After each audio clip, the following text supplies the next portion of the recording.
Hey, it's Britt. This one is by request. Somebody asked me to teach Chaturanga Dandasana, which is a pose in yoga where we start off like in a plank and then we bend the elbows and lower down to the floor. And then we often follow this by a cobra or an upward facing dog. So I'm going to go through the alignment for that. Chaturanga Dandasana means a four-limb staff pose. So you want to think of your body as a limb or a branch, and then the arms and the legs are the four limbs, the four offshoots off of the branch. So the body should be a straight line, and then you have your arms and legs, which are supporting the body. So we start off with plank, and we need to be really specific about the alignment for plank.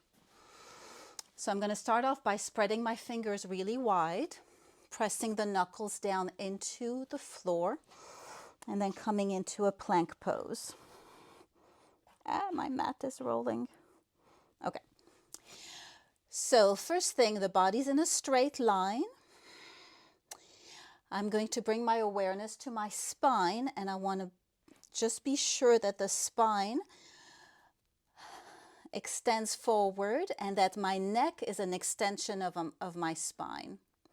So from the tailbone at the bottom of the spine, through the lower back, the middle back, the spine between the shoulder blades, and then the neck. And so I'm looking straight down at the mat.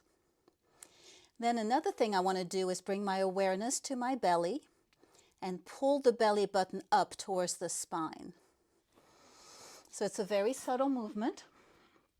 You really can't see it from the outside, but when you do the pose, you'll feel it from the inside. You're going to pull your belly button towards your spine, or you can also think of it as pulling your belly button towards the sky, and that will help to engage the inner core muscles. You just want to make sure that you are not dropping your hips or raising your hips up, but that your body is still in a straight line. So we don't want to have the hips down or the hips up. Body's in a straight line, and I'm going to engage my belly button and pull my belly button up towards the spine. Then bringing the awareness to the arms. I'm going to do an external rotation of the arms. So in an internal rotation of the arms, the insides of the elbows would be facing each other and the elbows go out to the side. But in an external rotation of the arms, which is what I want here, the arms rotate this way so that the insides of the elbows are facing straight ahead, which means that when I bend the elbows, they'll go straight back towards my body. So very important. So engaging the belly, finding the spine, keeping the hips nice and low, external rotation of the arms, insides of the elbows facing straight ahead, elbows bent straight back. And then I'll bring my awareness to the space between my shoulder blades, and I'm going to puff the space between the shoulder blades up towards the ceiling. So there's a tendency sometimes to allow the shoulders to sag and for the space between the shoulder blades to sink down towards the floor. But we don't want to do that. So instead of sagging down like this, we want to push the floor away and then puff the space between the shoulder blades up towards the ceiling. And then deep breath in. On the exhalation, bending the elbows straight back and lowering down to the mat in a straight, flat line.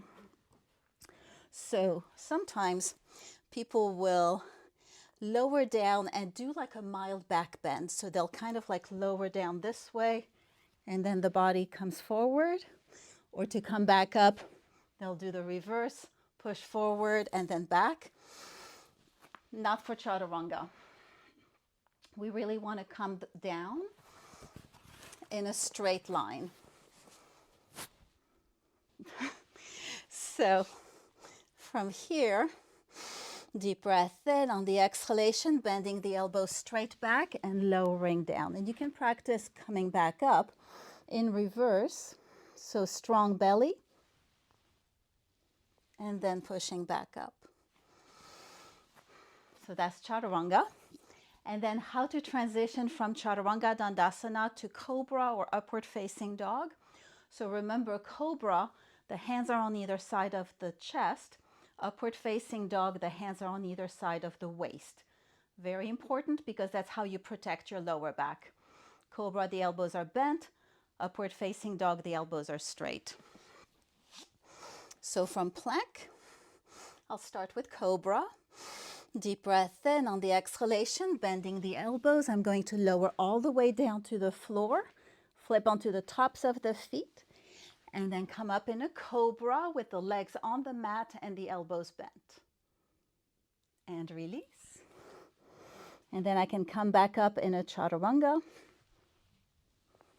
coming to plank. And then for upward facing dog, deep breath in. On the exhalation, coming down and forward. And then upward dog. Hands are on either side of the waist. Arms are straight and legs are off the mat. Only palms of the hands and tops of the feet in contact with the floor. And release. Whew. Chaturanga is a tough pose, very challenging. But when we learn the alignment for it, then it becomes a little bit more accessible. And at least you know how to do it so that you don't injure yourself. I hope that's helpful. Make sure you take a look at the description for a free gift.